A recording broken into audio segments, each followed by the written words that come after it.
Jon Jones says he wants to be on there too, and he says he would fight whoever the champion is at that time.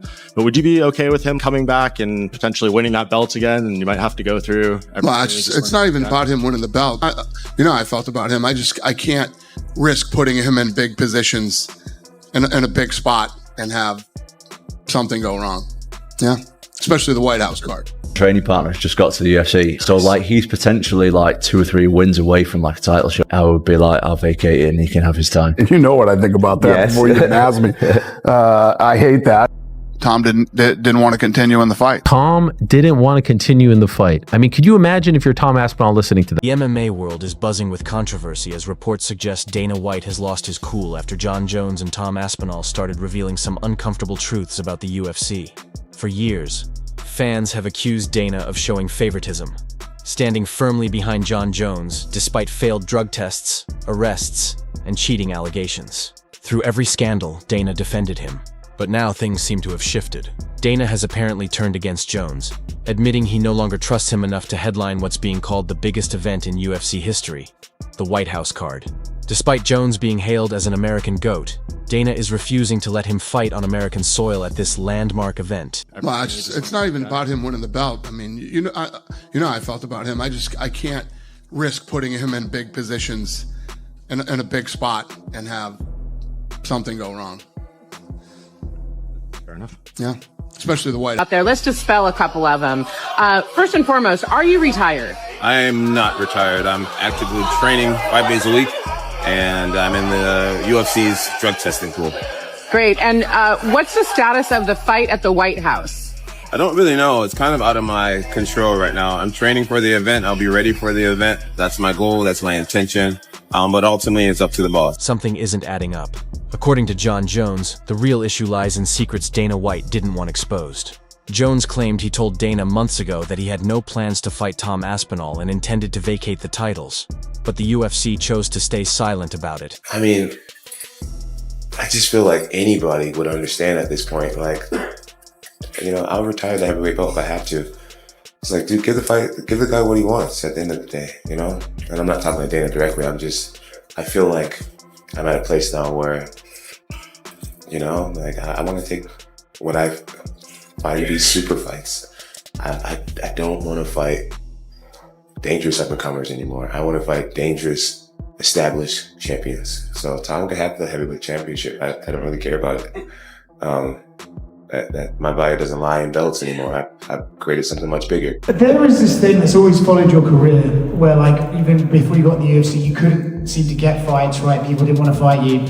And then now, even as champion, you have Jon Jones and Alex trying to fight each other but not fight you. Did you ever think there'd be a moment where you could be in this position and still have guys trying to sort of circumnavigate you and fight other people? No, there's still guys. There's still guys who want it. Maybe just not the bigger names. Those guys have done enough to do whatever they want. So I'm the champion, fight the number 1 contender. That's how, in my opinion, that's how champions are supposed to work. It's like, you're the guy, you fight the next guy, prove you're the best, and you rinse and repeat that for as long as. He misled everyone, the fans, the media, and even Tom himself, just to keep the hype alive. But when the truth finally surfaced, Dana snapped. And that wasn't the only trigger. His anger also stemmed from Tom Aspinall's honesty, something Dana clearly struggles to accept. Tom openly admitted that if his close friend Ante, a fellow heavyweight, ever rose high enough in the rankings to face him, he'd vacate his title and let his friend fight for it. What do you think about that? Oh, my friend and training partner has just got to the UFC, so like he's potentially like 2 or 3 wins away from like a title shot. So the thing is, if I'd never won a title, I'd never touched gold before, we would have to fight. And now I've done it, I would be like, I'll vacate it and he can have his time. You know what I think about that before you even ask me. I hate that, many friends, relatives, name it, have all fought each other before. It doesn't determine whether you are friends with somebody or you hate somebody. You're competing against them to see who the best is, but that's his decision, to even think about vacating it because you don't want to compete against somebody is absolutely insane. But because again, it was such a good fight, it was such an entertaining fight, and you see now people saying all this kinds of, craziness, all kinds of craziness regarding Tom wanting out, Tom getting beat up, Tom, being a coward, being heartless, gutless, and just forgetting about everything this guy's done. By the way, this guy took a fight on 10 days notice, 14 days notice against Sergey Pavlovich, saved your ass at Madison Square Garden. Literally saved the card. And now we know what this is all about. His dad talks about wanting to take a fight, fight out the contract, 3 left, let's go to boxing. And he says in an interview, Tom does, I wouldn't fight Ante Delia. I'd rather vacate. That's my friend. That's my teammate. Oh my God. Literally the two things that would piss Dana White off more than anything. And so most predictable thing is that he would show up at the press conference not backing his guy at all. Not backing his guy at all. I mean, you had to know that this was going to happen. Forget the fact that he took the fight against Pavlovich on 10 days notice. Forget the fact that he was the backup fighter against, when John fought Stipe last November. Forget the fact that he, was ready and willing to fight Jon Jones at any moment this year. That he was a good soldier, that he never threw the UFC under the bus, that he never complained openly, that he was just doing all the right things, saying all the right things. Forget all of that. Oh no, he won't fight his teammate. And his dad says in a sort of off-the-cuff comment, I don't even know if that was an interview or not. He says, yeah, I want him to fight out the contract and then go to boxing. Ah, the horror. The audacity. The chutzpah. And so, like I said, the UFC is going to be able to rebook this fight. It's going to be... The MMA world is buzzing as reports claim Dana White has lost his cool after Jon Jones and Tom Aspinall started exposing the truth about the UFC. For years, fans accused Dana of favoritism, always backing Jones despite failed drug tests, arrests, and controversies. But now things have changed. Dana has turned on him, saying he doesn't trust Jones enough to headline the historic White House card. According to Jones, this all comes down to secrets Dana didn't want exposed. He revealed that months ago he told Dana he had no intention of fighting Tom and planned to vacate the belts. Yet the UFC stayed silent to keep the hype alive. When the truth came out, Dana snapped, especially after Tom showed a level of honesty Dana couldn't handle. But really bad how it looks. And he said, you can't train your eyeball to be stronger. It is what it is. There's protection here and here, but he obviously got no protection because the fingers were straight in. The fight should have been stopped. He couldn't see. It was a foul. He couldn't see. Then you can't fight. If he'd have got knocked out with a head kick next, then it would have been worse. I don't know.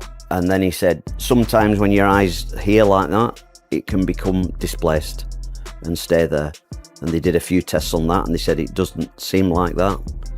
And his vision on the eye that's the best at. On his back until Jon submitted him. Against the cage, Garn was sat there, not moving, not bucking, not shifting or fighting hands, sitting there like this until Jon locked up the guillotine on him. I'm very aware of what happened in that fight, and do I wish Tom would have finished him earlier?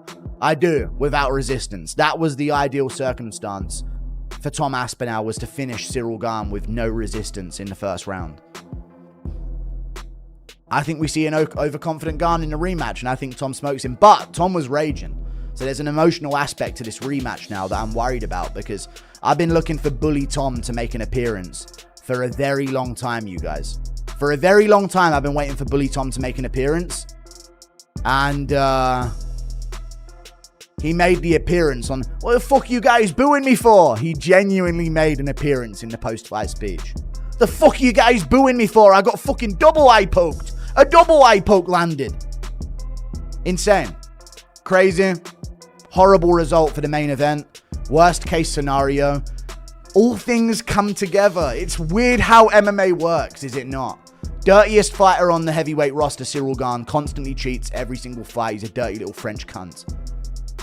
Jon Jones is the nemesis of Tom Aspinall. UFC broadcast, by the way, and humiliated Cyril Garn for what he was fucking doing. That doesn't happen by accident. And you can hear Aspinall's team, what the fuck is this? A double poke? I just think Cyril Garn's a dirty fucking cheat. I'm disgusted in that, like. I'm fucking disgusted. Because you can fucking take someone's eyesight for life doing that shit. All because the pressure's getting you and you're feeling the hate. What the fuck are you doing in there then? There should be a fine and a suspension for that level of shit, in my opinion. Because if you're going to fight like that, you're going to fucking blind people. But let's take a look at what Dana... Conversation, and I read the transcript, and Mike Heck was very hard on Chael.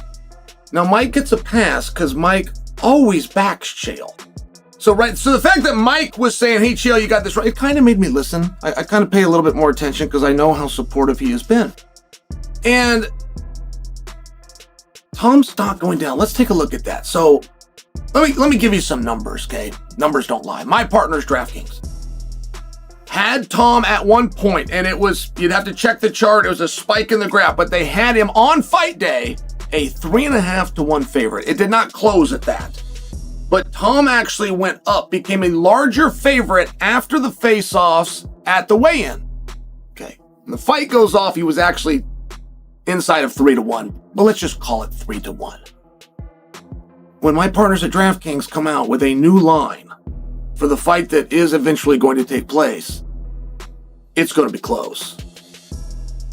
There will be times, I mean, if they were to do it today and money starts coming in, they take action, that Surreal could be the favorite. Try to imagine that.